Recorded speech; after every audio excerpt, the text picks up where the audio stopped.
जननी जन्मभूमिश्च स्वर्गादपि गरीयसी। ఇది శ్రీరామచంద్రుడు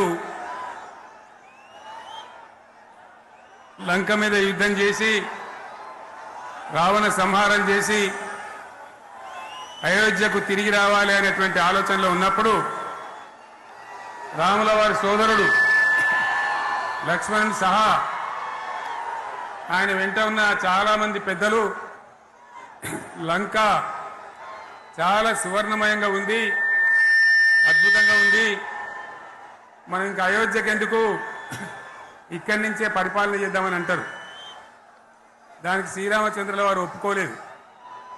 ఆయన చెప్పిన మాట ఏంటంటే, కన్న తల్లిని జన్మభూమిని మించినటువంటి స్వర్గం ఏది కూడా ఉండదు, కాబట్టి మనం అయోధ్యకే తరలిపోవాలని చెప్పి మళ్ళీ అందరిని తీసుకొని అయోధ్యకు రావడం జరిగింది.